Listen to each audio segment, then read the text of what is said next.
Good morning, traders. Another day, another time for real-time daily trading ideas. We have 5 days a week, 5 different traders. We will speak about trading ideas, strategies, market screening, and maybe 1 or 2 questions from your side directly answered in our webinar. Our goal is quick and smart, 15 to 20 minutes, but for that daily. So let's have a nice start like every day. Of course, we will start like every day with our risk disclaimer. Forex and CFDs are leveraged products and can result in losses that exceed your deposits. If you are a starter, please start with a demo account and make yourself familiar with leverage trading, long trading, short trading, and your personal risk management. If you'd like to read the full risk disclaimer, just visit one of our web pages, for example, admiralmarkets.com, and you will find everything displayed there. This is me. My name is Jens. I'm talking from the Berlin office of Admiral Markets. My English is made in Germany, but I hope some of my quality too, but I'm not the main speaker. The main speakers are the day traders of today. This is our scheme. On Monday, it's Jay's day. On Tuesday, like today, it's Paul's day. On Wednesday, it's Mike's day. On Thursday, it's Leonard's day. And on Friday, it's Dirk's day. Our leading day traders live. Today's actions are tomorrow's results. And of course, we would be happy if you trade Forex and CFDs. If you do it with Admiral Markets, many benefits you only get with us. For example, choosable leverage. For example, great safeguards like our negative balance protection policy. Starting even CFD mini lots from 0.1 lots and great spreads. For example, DAX 30, one of our best sellers, just 0.8 points without any additional commission to the main trading hours. Check all that out on admiralmarkets.com. There you will find also something about our regulatory background if you'd like to see that. And of course, our contact details too. Call us, email us, or if you cannot join us every day in our webinars, a couple of hours later, usually available as a recorded video on our YouTube channel. Enough from my side. Now it's time for Paul. Hi, good morning, good day, Paul. Your view to the markets. Good morning, Jens. Good morning, everybody. I hope you can all hear me well. I hope you're enjoying this February morning. It's a beautiful morning where I am in the UK. I hope you're well, and I hope you can all see my screen. So, ladies and gentlemen, thanks for joining me. It's the last few weeks. The last few weeks has been a rather a bit of furore in the markets. Okay, they have been thrilling markets. Okay, they have been thrilling markets with lots of volatility and lots of moves, and they have given us all manner of opportunities. But as you will always hear me say during these sessions, you know that the markets are a reflection of the human psychology. You know, and in the same way, you know, there's that human behavior. You know, we surge, then we rest. We surge, then we rest. And actually, this week is a little bit of a quiet week relative to the last couple of weeks we've had, and that's absolutely fine. It gives us a chance to take stock, gives us a chance to have a look and a review of what's gone on, see where a few of the smaller trades are, and then actually get ready for that next surge. We're here in the UK. A lot of people will be off on their kind of, I think it's sometimes called sort of half-term holidays. So, you know, with that and with we had holidays in the US and I think in Japan as well yesterday. So, you know, invariably, you know, when they have everybody takes a little bit of a break, everybody takes a little bit of a breather, and then invariably, you know, they get ready to come back for, let's call it like the spring push, so to speak, as we push towards the kind of spring break Easter holidays. So, you know, with that in mind, let's have a little look at what those markets have been telling us. There's always, you know, even when markets are thrilling and even when markets are quiet, there is always opportunity, and it's just about us being able to sort of analyze and trade what we see. So I said there's a little bit of news coming out this week. There's quite a bit of sterling news coming out. We had Carney talking last night, the governor of the Bank of England. Didn't really say anything that has shifted or moved markets or scared markets. It's you know, it's not a terrible surprise, but you know, invariably as we have a little bit more of sterling news comes out, you know, we'll have a look at that. Okay, and let's why don't we have a start with one of our old favorites? Okay, the euro against the sterling. Let me just move my piece out of here at the way. So, you know, what we've talked about here is, you know, even those of you who've been joining me for the last few weeks and months, you know, I've just talked about that euro sterling being in a little bit of a block there, hasn't it? You know, kind of between about 87.50 and 90, and it's just invariably, it's just continued to sort of move within that. You know, when I talked about every time it had been coming down to the 87.50 level, it was just bouncing back up into the middle of the range. And last week, you know, I sort of drew this extra sort of additional directional line or a trend line, just saying that, you're looking at the kind of the highs that we've had recently, they tend to be for the most part lower highs, and I think we're going into an element of a squeeze there. Okay, there's an element, it's kind of a wedge, a descending triangle that's building, and so this week wouldn't surprise me if that continued, even with a little bit of the sterling news that we'll see later on during the week. We just basically think of it like a coiled spring, ladies and gentlemen. It's coiling up, and then at some point it will burst. And we just as good traders, we trade what we see. So we have a scenario that markets are coiling up there. At the moment, both euro and sterling have been, in my own strength sort of matrix. They have slipped down the sort of the rankings a little bit, being overtaken by Swissy and yen, which we'll touch on in a moment. But they're still relatively strong against each other. And so, as I said, I think they're just going to coil up, and we'll wait for it to sort of explode out of that. And what would that mean? What would that look like to me as a trader? Well, realistically, I want to be seeing weekly closes beneath this sort of 87.50 level, weekly close beneath that, and hold for me to be sort of shorting euro, buying sterling, and alternatively, if we were to get above the trend line, then above that sort of kind of 88.50, then I'd start to have more of a, let's say, euro bias. But realistically, it has to be back up above 90 and holding above there on a weekly for me to be really sort of strong euro, weak sterling in that sense. So it's a coil up week. Okay, it's a bit of a rest week, and that's what I expect to see here with euro sterling for it just to continue.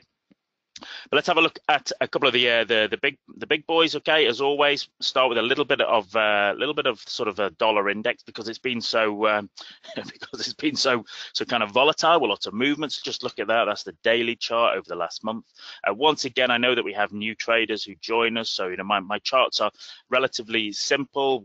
Green bullish candles, red bearish candles, a blue 20-period moving average, a red 50, a green 200, and then some drawn-in levels of horizontal support resistance and fractals as well. These are the sort of the small applets you might see on a couple of the candles. You can find them on the platform by going to indicators, Bill Williams fractals. Okay, they're there, and there we go. So you'll find there's lots of them on there. But back to the sort of the market. Well, we've talked about this. The sort of in fact, the whole through to 2018 that dollar index broke that level, okay, and come down here, and now this, I'm seeing this as a bit of a triple bottom here, okay, bit of a triple bottom on the daily chart, okay. We talked about it. Was it a double bottom a few weeks back? I look at that as a bit of a triple bottom there that was also had a very big bullish engulfing key reversal candle there, and not surprisingly the last data we've had a little bit of a push in the dollar. So I'm just looking at that. Is that are we building a dollar base here? Okay, there's a triple bottom there. We're building a dollar base there, okay, and then that has a sort of knock-on effect to my other ideas for trades. As always, you've heard me talk about, euro dollar, okay, in terms of, it's almost the sort of direct opposite of the dollar index. Euro sort of makes up about 57% of the dollar index. And just look at this, okay, on the daily charts here, ladies and gentlemen, all right, okay. We just looked at kind of a triple bottom on the dollar index, and, and I look at this now here. I'm going to zoom in here a little bit more. What I'm seeing here now more there is it almost like a triple top there, okay, triple top on the on the euro dollar, and not surprisingly, it's at that kind of 125 level, all right. That 125 zone for whatever reason, has acted as very, very strong resistance. And what I liked on Friday was a case of, we had a real bearish engulfing candle, a real key reversal candle. Prices, open, pushed to new highs, but closed way beneath the lows in the close of the previous candle. It's exhibited this performance before, okay, and so I look at that now, thinking, well, have we got there a triple top in the euro? So if I've got a triple top in the euro, how do I turn that into a trade plan? Well, we all have our own personality, we all have our own beliefs, okay, and we all have our way of viewing the markets, all right. So some people view the markets as a battle, okay, as a kind of an attrition, and yes, even I've probably used words along that lines, the other way. But one other way you can look at it is that the market is a benign element, okay. It's a benign element that's just doing its thing, and like a good surfer in the ocean, once you learn how to sort of read the ocean, learn how to understand around the waves, then you have the opportunity to surf, surf sort of bigger and better waves. And so, when I look at here, what I look at here is, this is the market giving an opportunity, okay, for everybody to sort of get on board. All right, for everybody to get on board. The market likes to, think of it in rather than think of it in terms of an adversarial sort of term, think about it as in a friendly term. This is the market giving you an indication that, okay, all right, for whatever reason, that 125 level is strong resistance, all right, and market may just drop away a little bit from it here, especially if we continue that sort of kind of double bottom in the dollar index, in which case, I want an opportunity to sort of to get on board that. Everybody board the party bus. And so, what I look at here is a trade idea, okay, is using the mini terminal just to be able to, well, I want price to just maybe rally up a little bit back up to around about the kind of 124.50 level. All right, I have my stop above around about 125.70. Okay, so there we go. We've got sort of 30 pips of trade risk. And then I'm looking down, well, I'm looking back down into sort of where's that next, kind of block of, where's that next block of trade? Where's that next sort of block of movement? Okay, and that's what I'm just going to touch upon there. But there we down to about 120.80. Okay, 120.80. So we're looking at risking there is we've got a trade entry about 124.50. Okay, our stop is about 125.70. Okay, so there's about 120 pips of trade risk there, but we're risking 120 pips of trade risk to basically to sort of to generate what's there. That's almost sort of about 380 pips of potential profit. Okay, so there's a good sort of reward. There's a 3-to-1 reward to risk ratio. Okay, so that suits me. In terms of a mindset, that is a good reward to risk for me to actually be able to sort of take that trade. So I have a trade there on with the euro dollar, and I will just sit and watch and wait for that to sort of to play out for us. So we'll keep an eye on that during the next week and see how that plays out. I talked about a little bit earlier about how we've sort of looking at the strength matrix within those particular markets. For most of the last 10 months and almost nearly a year now, sort of we've had euro and sterling as like top dogs, okay, 1 and 2, okay, for the best part of that sort of last 10 months. But over the last 2 or 3 weeks, I sort of alluded to it that that those kind of those top dogs have slidden down a little bit, and what we've seen over the last few weeks has been a rise in strength in Swiss franc and the Japanese yen. Not an entire surprise, okay. We had a little bit of thrilling markets. Okay, we had thrilling markets, and within thrilling markets, people tend to invariably have let's say a kind of a risk-off mentality, and with that invariably means that not surprisingly, people will sort of put money into what would be termed risk-off currencies, which are normally sort of viewed as both as the Japanese yen and the Swiss franc. Well, we talked about it last week. We already were aware of this happening because we had a euro Swiss sort of trade here after the kind of euro strength cracked, and we broke the trend line and fell down. And what I've just done is updated our sort of stop profit target, just sort of rising up there in front of that daily 200.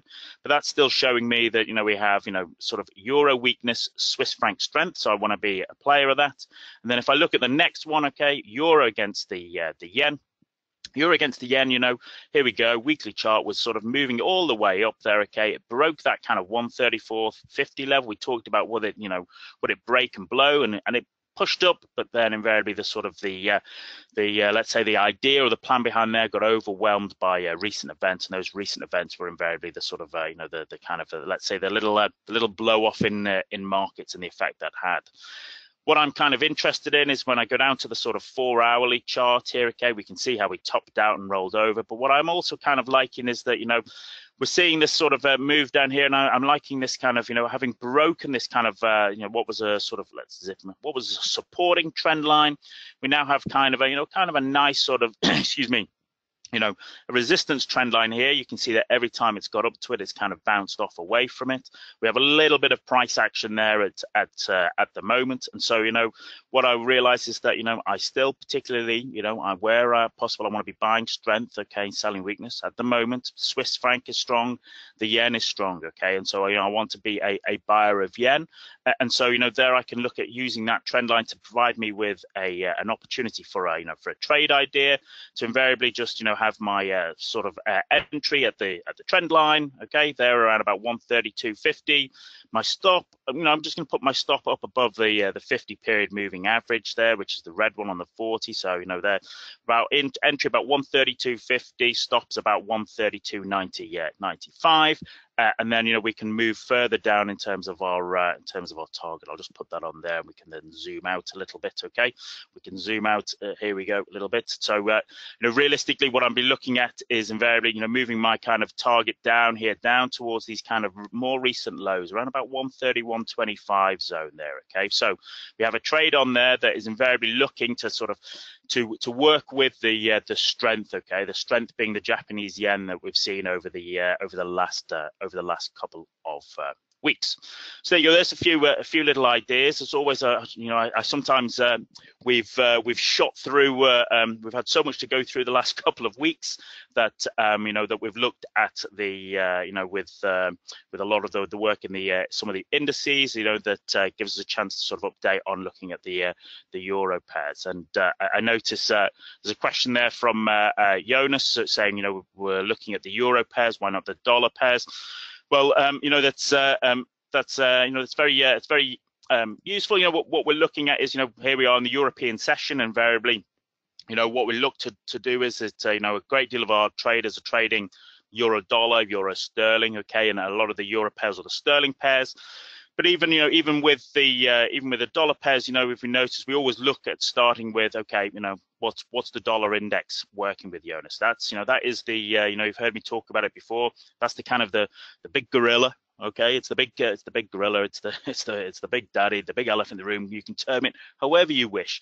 But what we need to do is just to understand what it's doing. Okay, and that's how we can look at the dollar index, see where, okay, as we said, there's a little bit of a double bottom or triple bottom. My apologies, forming there. Okay, triple bottom forming with a nice price action pattern. Well, how do I turn that into a trade idea? Well, that's what we've done. Just moved across to the euro dollar. Okay, so invariably, if we've got orders to sell euro and buy dollar, then invariably, that's what we're looking to do there. So I know that some of us are have I've got a minute or two left, so I know that some of us are particularly like trading the DAX. Okay, so let's just do a little moment or two on there. Okay, and I think someone asked for Kiwi dollar. I'll see if I can quickly razz that up as well and have a look. DAX, okay, there's the big picture of it. Remember we talked about having a big plan, okay, for it to move back into that sort of 50 to 62% zone. Quite a few of the indices didn't achieve that, but if you look at the European indices, they bounced up a little bit, but last week they kind of they rolled over and fell down a little bit again. What kind of interests me is that to see how these how these European indices will sort of carry on. Will they follow just simply follow the American lead, or will we get sort of let's kind of like European sentiment following through into that, and that starts to kind of interest me, sort of that kind of interests me enormously. All right, that is where we see maybe there's maybe a disconnect happening, but there at the moment, okay. We've started the week, rolling over, and we had it was almost like a little bit of a kind of almost like a sort of a bearish engulfing candle on the DAX. For today, I don't personally see a trade on the DAX there at the moment. I would just be watch and wait, okay, and just waiting to see how it plays out. I know some people here will be expert DAX traders, but at the moment I don't personally see a DAX trade there at the moment. So I think we had a question for someone who wanted to have a quick look at Kiwi dollar, right? So I'll just try and do that for our last moment. Let's see what we can bring up on here, okay? So let's just very simply bring up a chart window. All right, here we go. Let's have a very simple template. The Kiwi dollar has been an interesting one, all right, in the sense that it's given us lots of opportunity, all right, lots of opportunity. We've had, for about the last 18 months here, okay, looking down around about kind of 168.50 to 169.50 has been a level of support. And then we invariably had sort of a lot of highs here, okay, up around about the 172 to 173 level, okay. So What we saw here is just zoom in a little bit. Every time price got down to that kind of, let's call it around 1669, okay, 69 zone, where, you know, invariably you could see it would bounce up. Once we got up to around about 72 to 74, it would roll over and fall away. That's what's happened again. We've got back up to this level, and what we can see here is, you know, there's looking at the price action there, you know, what we've got is we've had, you know, dollar weakness, which is accepted, but what we also had was an element of commodity dollar currency as well, weakness, okay, especially particularly in the Aussie and the Canadian, but, you know, the Comdols get treated very much like themselves, all right. So, you know, at the moment I look at that, okay, you know, just Nigel, we're looking up there, hitting about 174 there. You know, just going back up to the weekly chart, realistically, you know, I look at it has to get up above 74 and hold above there, right? Hold above there on a weekly level for it to be bullish. Last time we did it, it didn't hold up there very long. I'd want to see it hold up there. Alternatively, if, you know, we start to get a nice kind of reversal formation, well then, you know, you'd have to sort of look at would that trade then fall back down to that 69 zone there. Okay, so a very quick look there, Nigel. I hope that gives you a little bit of insight. I appreciate we're a bit short of time, Jens. If you'd like me to answer any other questions, I'm happy to. Otherwise, I wish you the best of success in your trading, and I look forward to speaking to you next week, traders. I guess for now it's done. We are done. So tomorrow is another day, 5 days a week, 5 different traders. I hope you will join us tomorrow again. Tomorrow, the day trader of today is Mike Seidel. Good trades. Greetings from Berlin office. See you. Bye-bye.